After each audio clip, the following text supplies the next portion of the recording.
9 जनवरी ते बरोज़ जुमे ते आखिरी टाइम 3 बजे ताणी हो। गाजी खान जमाली चेयरमैन सिंध जी इलेक्शन कराइण में मुकम्मल तौर ते नाकाम वियो आहे। आइन ऐं ज़ाब्ता इख़लाक़ जी भंजकड़ी कई, वोटर लिस्ट में पिणु वॾी धांधली कई वई आहे। उनमें हुन छा कयो आहे, जेके डबल नाला ॾिना आहिनि, हिकिड़ा उस्ताद जेके गुज़ारे विया ही दुनिया मां रुख़सत थी विया, ॿिया उहे उस्ताद जेके रिटायर थी विया, टिया उहे उस्ताद जेके पंहिंजो शहीद राणी पैनल जा हुआ, उन्हनि जा नाला हुन ख़ारिज कया आहिनि उन्हनि वोटर लिस्टनि में, त जीअं उहे पंहिंजे राय जो या हक़ ॾेई जो इस्तेमालु न करे सघनि, उनमें उन्हनि जा नाला ख़ारिज कया विया। गाजी खान जमाली सॼी सिंध में इलेक्शन कमेटियूं बिना वर्किंग कमेटी जे पैसनि एवज़ विकिरो कयूं आहिनि, जंहिंजा सबूत असां वटि मौजूदु आहिनि। टंडोलियार जे 2 यूनिटनि सिटी ऐं तहलको टंडोलियार, शहीद राणी पैनल ग्रुप जा साईं रफ़ीक दरबार जे ग्रुप जा इलेक्शन चेयरमैन वटि मुक़ररु टाइम अंदरि 3 बजे ताणी नॉमिनेशन फॉर्म जमा कराया विया। संदसि साम्हूं मुखालिफ़ जेके हुआ लकी शाह सदर तरफ़ां मुक़ररु टाइम अंदरि ताणी उहे 3 बजे ताणी फॉर्म उन्हनि खे जमा न कराया।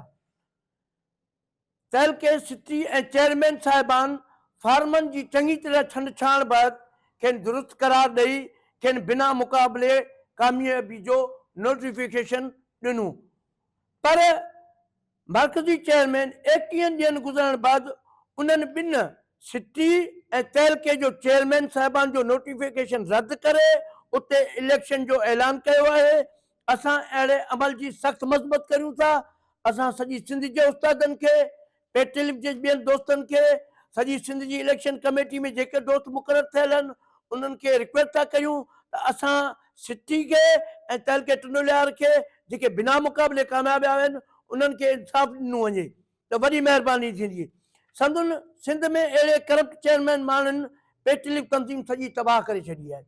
लाज़मी ॻाल्हि आहे, हीअ असांजी जेका तंज़ीम आहे पेटेलिफ, इहा सिंध जे पिरामिनी उस्तादनि जी नुमाइंदा जमात आहे ऐं सिंध अंदरि वॾे मां वॾी जेकॾहिं का तंज़ीम आहे सिंध जे उस्तादनि जी, उहा पेटेलिफ आहे। उनखे हथ सां वठी तबाह करे रहियो आहे। अहिड़नि माण्हुनि ख़िलाफ़ कोर्ट जो दर खुड़काइबो, खेनि कंहिं बि सूरत में कोन छॾियो वेंदो ऐं उनखे नंगो कयो वेंदो ऐं तंज़ीम जो मिलियल चंदे जो हिसाब किताब कयो वेंदो। महिरबानी, तव्हांजी वॾी महिरबानी। रहीम, जैसा कि आप मौजूद साफ़ी हजरात को यहाँ इसलिए बुलाया गया है कि टंडोलियार ज़िले के अंदर पेटेलिफ टंडोलियार के इलेक्शन के हवाले से प्रोसेस एक चल रहा है, जिसमें 2 नामजद पैनल ने अपने अपने कागजात नामजदगी दाखिल कराए थे।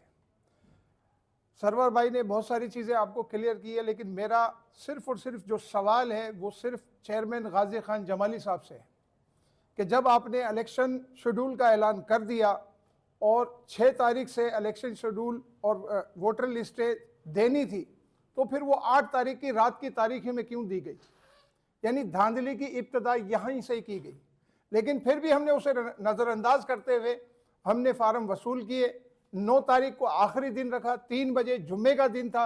उसके बावजूद हमने अपने पैनल के तमाम उम्मीदवारों के कागजात मुकम्मल करके ना सिर्फ जमा कराए बल्कि रसीद हासिल की इलेक्शन कमेटी के चेयरमैन से, सिटी के और तालके से।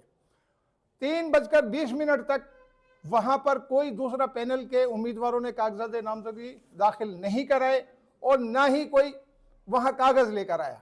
मोहतरम चेयरमैन तालका और सिटी के चेयरमैन साहब ने नोटिफिकेशन जारी किया और बिला मुकाबला सिटी की मुंतखब पेटेलिफ की क़यादत और तालके की पेटेलिफ की क़यादत को बिला मुकाबला कामयाब करार दे दिया।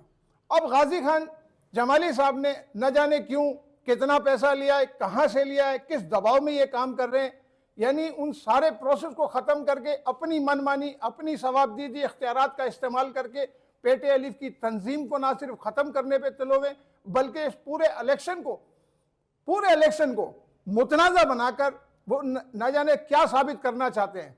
हम फौरी तौर पर ये मुतालबा करते हैं कि गाजी खान जमाली साहब को फौरी तौर पर ओहदे से हटाया जाए और टंडोलियार ज़िले के हवाले से जो पहले से इलेक्शन कमेटी के मेंबरान ने जो नोटिफिकेशन जारी किए थे उनको बहाल करके सिटी और तालके के बिला मुकाबला मुंतखब होने वाले पैनल को नोटिफिकेशन जारी करके कामयाब करार दिया जाए। ठीक।